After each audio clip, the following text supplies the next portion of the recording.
का दूल्हा रहता है, ये 5 साल का दूल्हा खड़ा है।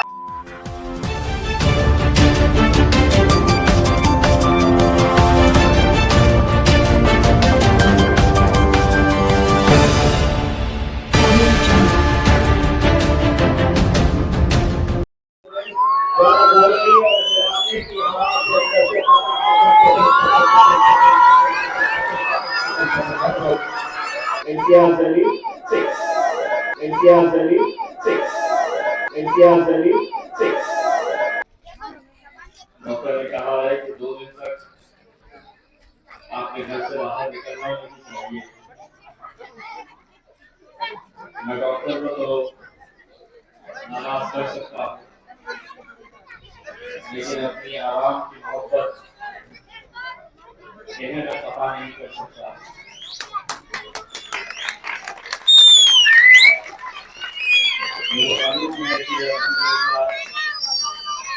ये बच्चे किस बेचैनी के साथ इंतजार कर रहे थे, इसलिए मैंने कहा कि थोड़ी देर ही क्यों ना सही, लेकिन मैं जाकर आऊंगा। 2 बातों के लिए, एक तो आपका तहे दिल से शुक्रिया अदा करने के लिए, नसीब भाई, केवल भाई और के तमाम बुजुर्गों, नौजवानों, साथियों, बर्दानशीन बीमारी और बहन, आखिर इंसानी जिस्म है, अल्लाह ने 24 घंटे का मामूल तय करके दिया है, लेकिन पिछले 1 महीने से जिस दिन 4 घंटे की नींद हो रही है, तो ऐसा लगता है कि मैंने बहुत आराम कर दिया। शायद इसी का नतीजा है इतना भाग दौड़ करने के बाद, दिन भर पद यात्रा, रात में घर से खत्म होने के बाद इलाकों में जाकर लोगों के साथ तो फजर की नमाज के बाद सोने का मौका मिलता है। लेकिन ये सब चीजें बर्दाश्त है, क्योंकि अल्हम्दुलिल्लाह ये आप लोगों की मोहब्बत है, जिसने 10 साल जैसे नाचीज को मौका फराहम किया, जिन्हें 5 साल रास्ते में मत आगे बढ़िए कैमरा हो गया है। और 2019 से 2024 तक मेंबर ऑफ पार्लियामेंट के तौर पर आपकी खिदमत करने का मौका मुझे मिला। साहब की मोहब्बत है, उनका यकीन है कि उन्होंने मुझसे कहा कि तुम्हें अगले इलेक्शन लड़ना पड़ेगा, और मैं अपने असद साहब के हुक्म के हिसाब से मैं इस मैदान में दोबारा, लेकिन आप लोग अच्छी तरह से समझ सकते हैं इस इलेक्शन में महज एक इम्तियाज अली को हराने के लिए उम्मीदवार खड़े किए गए थे। ये किसने खड़ा किया, किसने पैसा किसको दिया, ताकि आपके वोटों का बंटवारा हो सके, कुछ को हमने मनाए, कुछ को समझाए, कुछ बैठ गए, लेकिन अब भी 15 उम्मीदवार मुसलमान के मेरे खिलाफ खड़े हैं। विधानसभा का इलेक्शन ऐसा होता है, जीत और हार का फैसला बहुत कम वोटों में होता है। आप तसव्वुर करिए वो मंजर, जब 23 तारीख के दिन नतीजे आए और पता चला कि ये जो बाकी के उम्मीदवार हैं, किसी ने 100 वोट दिया, किसी ने 200 लिया, जीत और हार का फैसला 2000-2500 वोट का अगर रहा, और खुदा न करे ये सीट हमारी चली गई, तो 5 साल हमसे पछतावा कर सकते हैं। मेरी नाराजगी इस बात को लेकर है, मेरा गुस्सा इस बात को लेकर है या शहर के अंदर हम खामोश तमाशाई बनकर बैठे रहे, देखते रहे कि शहर के 10, 15, 20 लोग ये पूरी कौम का सौदा हर 5 साल के बाद करते रहे। महज अपना कुछ पैसा कमाने की खातिर अपनी क़यादत को बेचने का, अपनी कौम के सौदा करने का ये जो धंधा शुरू किया गया है, कहीं न कहीं इसे आपको, मुझे, हम सबको मिलकर इसे रोकना पड़ेगा। वरना आज हमने देखा है कि लोकसभा में कम से कम आप लोगों की का नारा दिया कि मुंबई में हमें ग्रैमी लेकर जाएंगे। मैंने खुद ने लेकर लिखकर ये तमाम सियासी पार्टियों के बड़े बड़े नेताओं को मैंने ये कहा था कि किसी का झंडा नहीं रहेगा, किसी का मफलर नहीं रहेगा, किसी पार्टी का नाम नहीं रहेगा, इसका नेतृत्व कोई नहीं करेगा। हम बाहैसियत मुसलमान अपना एहतजाज दर्ज कराने के लिए जाएंगे, लेकिन बड़े अफसोस कोई नहीं आया। लेकिन मैं सलाम करता हूं वो ये गरीब नौजवानों का जिन्होंने हमारी आवाज के आवाज लगाने लब्बैक कहा और सिर्फ हिंदुस्तान ही नहीं, पूरी दुनिया ने वो मंजर देखा कि हम भी जमहूरी तर्ज के ऊपर अपना एहतजाज दर्ज करा सकते हैं। पुराने तरीके से हम अपने गुस्से का इजहार कर सकते हैं। उस दिन न जाने कितने ऐसे लीडर थे यहाँ पर जो ये पता करने की कोशिश कर रहे थे कि ये काफिले को कहाँ रोका गया है, कहाँ इन्हें पकड़ने वाले हैं, कहाँ इम्तियाज जमीन को पकड़कर डिटेन करेंगे, अरेस्ट करने वाले हैं। हमारे ही अपने लोग ये इंतजार कर रहे थे, लेकिन शायद उन्हें इस बात का एहसास नहीं है, उन्हें इस बात का इल्म नहीं है, वो मेरी फितरत से वाकिफ नहीं है। मैंने साफ तौर के ऊपर महाराष्ट्र की हुकूमत को ललकारा था और ये बताया था कि तुम पूरी ताकत लगा लो रोकने के लिए, इंशाअल्लाह ये काफिला मुंबई तक लेकर आएंगे।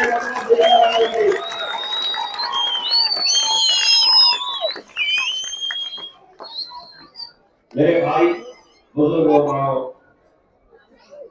इस इलेक्शन के अंदर अगर हमारा वोट बढ़ गया तो आप ये समझ लीजिएगा कि बटा हुआ वोट सीधा भारतीय जनता पार्टी के हित में जाएगा, उनको फायदा पहुंचाने के लिए जाएगा। इसीलिए आप सबकी जिम्मेदारी है, आप लोगों को 20 तारीख के दिन अपनी जिम्मेदारी को निभाते हुए एक एक वोट की अहमियत को समझने की जरूरत है। लोकसभा में जब मैं हारा तो हमने पता करने की कोशिश की क्या वजह थी, ऐसी दीवानगी थी, नौजवानों ने इतनी शिद्दत के साथ मेहनत की। सियासत में कभी ऐसा होता नहीं है कि कितने सारे लोग एहतिकाफ में बैठे थे, हमारी माओ ने मन्नतें मांगी थी, दिन भर कुरान हाथ में लेकर जानमाज के ऊपर बैठकर शिद्दत से दुआएं करते।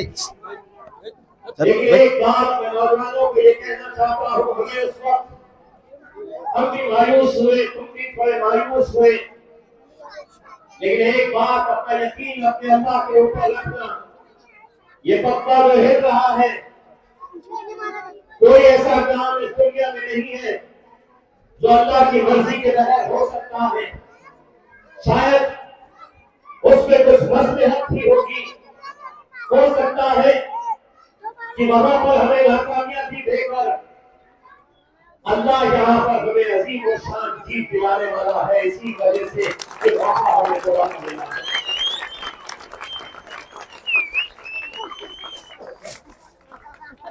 मैं एक बात से उसी इलाके के रहने वाले जो कौम का सौदा करते हैं चंद रुपयों के लिए, वो गलियों में घूम रहे थे। आपके इलाके में भी आने वाले हैं, आपके घर तक भी पहुंचने वाले हैं, आपके मोहल्ले तक। उन्हें कहा गया है कि जाओ किसी गरीब के घर में, जहां पर 4 वोट है, 5 वोट है, 6 वोट है, उनका इलेक्शन कार्ड हासिल करो, उनका आधार कार्ड ले लो। उसके बदले में इलेक्शन से एक पहले चिमड़ जिन जिन का भी इलेक्शन कार्ड लिया गया है, 19 तारीख के दिन उनकी उंगली के ऊपर इलेक्शन की स्याही लगा दी जाएगी, जिससे ये दिखेगा या तुम्हें 20 तारीख के दिन वोट डालने जाना नहीं है, तुम्हारा वोट ऑलरेडी पड़ चुका है। उसके बदले में आपकी कीमत तय की जाएगी। एक वोट 300 रुपये, 500 रुपये या 700 रुपये। लोकसभा के इलेक्शन के वक्त शिवसेना और भारतीय जनता पार्टी ने मुसलमानों इलाके के अंदर सबसे ज्यादा वोट अगर बर्बाद किए तो इसी तरह से किए कि जहां पर उन्होंने स्याही लगाकर हमारा वोटिंग परसेंटेज घटाया। हमें तो लग रहा था कि कई सारे इलाके के अंदर हमारी आबादी 90%, 95%, लेकिन वोटिंग कितनी हुई तो 55%, 56%, 57%। बाकी के वोट कहाँ गए? बाकी के वो वोट भी थे जो इलेक्शन के दिन छुट्टी है, नौजवान मोटरसाइकिल लेकर कोई खुलवाबाद चले गया, कोई नैसमात चले गया। नरेंद्र मोदी अगर दोबारा वजीर आजम बना है तो उनके जज्बे को देखिए। अमेरिका हो, लंदन हो, ऑस्ट्रेलिया हो या कनाडा हो, दुनिया के कोने कोने से गुजराती लोग अपने जेब का पैसा खर्च करके मियां बीवी बच्चे सिर्फ वोट डालने के लिए आते हैं। वोट डालते हैं, दूसरे दिन वापस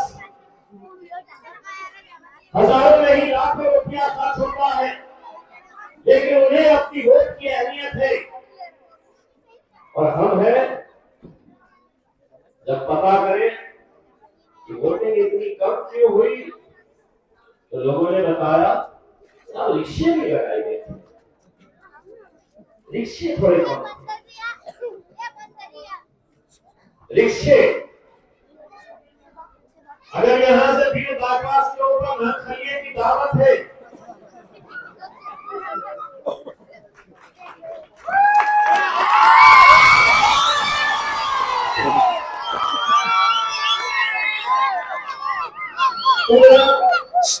दूल्हे वालों से कहेंगे न दुल्हन वालों से कहेंगे कि रुखसा तो दे दिए, गाड़ी भेज दो। ये बेटा तो सड़क दे वो दूल्हा जो है वो एक दिन का दूल्हा रहता है, ये 5 साल का दूल्हा खड़ा है।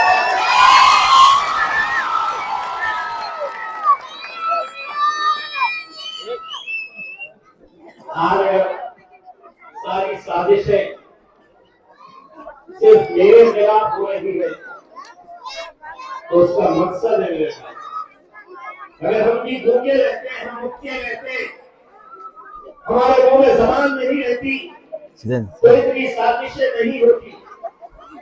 अल्हम्दुलिल्लाह हम बोलते हैं, हम लड़ते हैं, डट कर खड़े रहते हैं, हुकूमत से आंख पे आंख लगाकर सवाल करते हैं। इसीलिए सारी तकलीफ इस बात की है कि कोई भी जीत कर आ जाए, ये बोलने वाला अगर गया तो 5 साल में तकलीफ देता रहेगा, सवाल करता रहेगा, और कोई दया नहीं है हराने में, साजिशों में। मैं अक्सर ये बात कहता हूँ कि इस मुल्क से हमारी अपनी क़यादत अगर आगे नहीं। हुई बैठ जा नीचे बैठ। तो गैरों से ज्यादा कुछ अपने ही है जो हर 5 साल के बाद सियासत का ये नंगा नाच करते हैं। वरना अगर ये कौम अगर मुत्तहिद हो जाए, अगर तुमने तय करे इस इलाके के अंदर अगर हमारा 80% से लेकर 90% तक अगर हमारी वोटिंग करवाने में हम कामयाब हो जाते हैं तो यकीन मानिए 20 तारीख के दिन इलेक्शन है, 23 तारीख के दिन नतीजे है। आगे जा। अगर हर इलाके के अंदर अगर 90% तक अगर वोटिंग हो जाती है तो आपको 23 तारीख तक का इंतजार नहीं करना है, 20 तारीख के दिन ही आप वोटिंग करेंगे।